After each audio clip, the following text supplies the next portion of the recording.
que eu vou tentar fazer com vocês é trazer para vocês, porque eu estou trabalhando com a internet desde 92, comecei a usar a internet, e em 93, quando eu entrei para trabalhar, o primeiro provedor de acesso à internet foi o Alternex.com, na Rede Nacional de Pesquisa. Então já estão aí já quase 20 anos, né? Pensando, estudando, fiz mestrado, fiz doutorado. E então vou trazer algumas reflexões para vocês. E eu tinha conversado com o Geraldo e a gente ficou de trazer aqui algumas questões para a gente poder falar dessas possibilidades. Engraçado que essa discussão das possibilidades, eu depois vou fazer um comentário sobre isso. Então, tem algumas questões aí que eu vou tentar defender e discutir, né? As perguntas: por que vamos criar uma nova espécie humana? Por que estamos criando uma nova governança da espécie, que vai criar uma sociedade muito mais centralizada? Qual é a mudança que isso provoca nas pessoas de maneira geral? O que muda para as empresas? O que será o mercado do futuro? Esse mercado vai se trabalhar com carteira assinada? Como é que vão ser as organizações, né? E como é que vão ser as empresas? É mais ou menos uma projeção do que eu tenho estudado para tentar trabalhar. E engraçado, no meu primeiro slide, é justamente essa questão das impossibilidades e das possibilidades.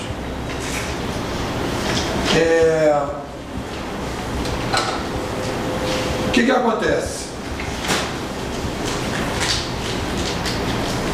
Tem uma dificuldade muito grande para a gente entender o ser humano e entender as mudanças que a gente vai passar nesse século, que é o seguinte, e tem a ver com essa discussão de mundos de possibilidades, que é o título, né, o subtítulo do A Marca de vocês, que é a seguinte: o ser humano ele é uma tecnoespécie. Quando eu falo que é uma tecnoespécie, os caras acham que você está querendo dizer o seguinte: mas você está sendo desumano quando você fala que o ser humano é uma tecnoespécie, você está tirando a humanidade das pessoas. Eu falo justamente o contrário. Quando você não entende que a gente é uma tecnoespécie, você está desumanizando as pessoas. Porque todos os outros animais podem usar em alguns momentos tecnologia. O João de Barro faz a casinha dele, o castor bota lá a represa do rio, né? Só que o castor que faz a represa do rio como o tataravô dele fazia a represa. Mudou um pouquinho, tirou para cá, tirou para lá. O João de Barro pode ser que esquentou mais um pouco, faça uma casa um pouco diferente, mas a casa é mais ou menos parecida, né? E o ser humano é uma espécie que muda numa velocidade de uma geração para outra, né?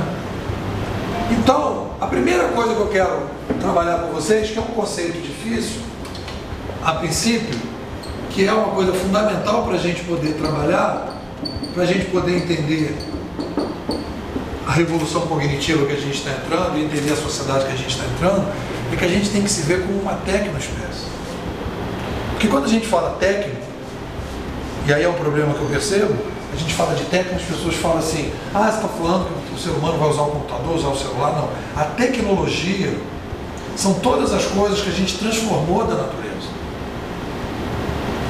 O relógio é uma tecnologia, a calça é uma tecnologia, o sapato é uma tecnologia, essa lâmpada é uma tecnologia, esse prédio que a gente está é uma tecnologia, esse piso é uma tecnologia, né? Tudo isso são tecnologias, são coisas da natureza transformadas. Então, quando a gente começa a trabalhar e diz assim: e a gente diz que é uma tecnoespécie, é porque o ser humano é ser tecnológico. Nós somos tecnologicamente humanos e humanamente tecnológicos. Se a gente não olhar a tecnologia, nós não somos a nossa espécie. Então, quando as pessoas falam assim, aí às vezes acontece assim, a pessoa diz assim para mim, e acontece muitas vezes, né, tem o pessoal que vem fazer o curso que é meio natureba, né? Aí fala assim: eu não sou tecnológico não, eu sou mais pro natureba. Eu falei, é mesmo que você é natureba? Tem até casa em Mauá. Eu falei, é mesmo que você tem a casa em Mauá? Você é natureba? Como é que você vai para sua casa em Mauá? Aí eu pego o meu jipinho, eu falo, não, o seu jipinho não é natureba. O seu jipinho é uma tecnologia. Então quando você for a Mauá na próxima vez, você tem que ir andando. Porque aí, o então de jegue, sem cela. Aí você vai ser natureba, né? Aí então tá bom, então eu vou agora andando. Eu falei, mas você não vai andar pela estrada, porque a estrada é asfalto e o asfalto é óleo transformado. Você tem que ir pelo meio do mato. E não vai com a roupinha chique não e com botinha, que tem que ir pelada, descalça, né? Que agora tem um filme, tinha aquele filme que passava na Record, que era a prova de tudo, não tinha a prova de tudo? Mas o cara ia com a botinha dele. Agora tem um pessoal que é jogado pelado. Aí começa a ficar séria a brincadeira, né? Porque no momento que você vai falar que você é natureba, você tem que dizer que você vai para um lugar e vai ficar na relva, pelado. Aí você vai ser natureba, como é o leão, como é a zebra, como é o elefante, que não tem nada. Ele criou uma estrutura interna que lhe permite ficar no meio do mato. E o ser humano, se ele ficar no meio do mato pelado, acabou.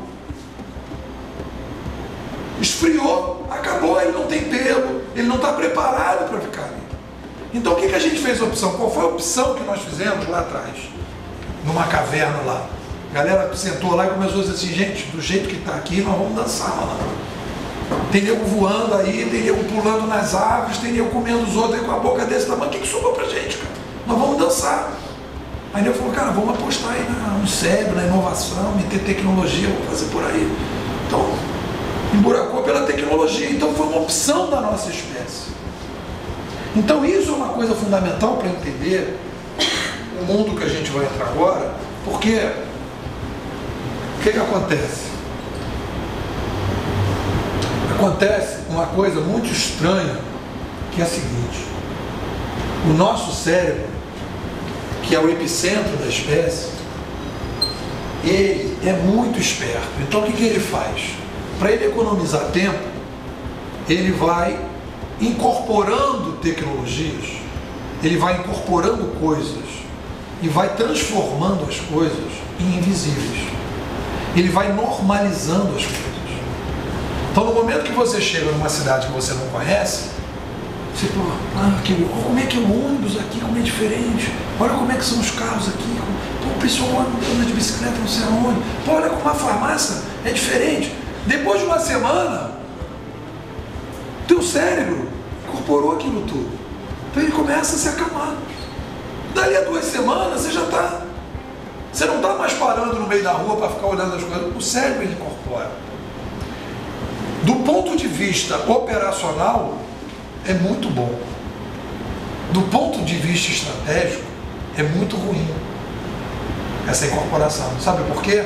Porque a gente começa a achar que tudo que a gente conhece é natural. E o que é novo é antinatural. O que é novo não é que é antinatural, é que nós não estamos apenas acostumados com o novo. E aí a gente, porque a gente começa a dizer, não, mas isso não é assim que faz.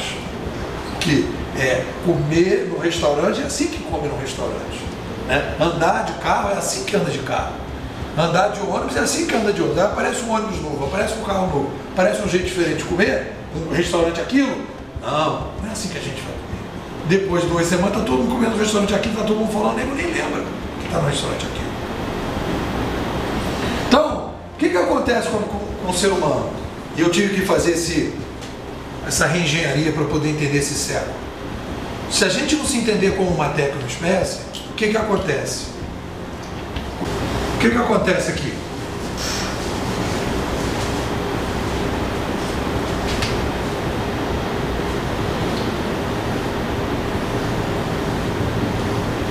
A gente tem a ecologia, nós temos a tecnoecologia e nós temos a sociedade e a cultura.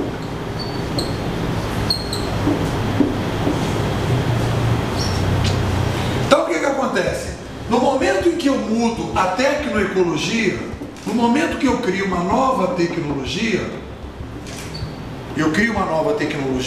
eu imponho para a cultura uma mudança. Porque as pessoas acham o seguinte: tudo que a gente faz de mudança parte do ser humano, né? Mas quando vocês desenvolvem um software,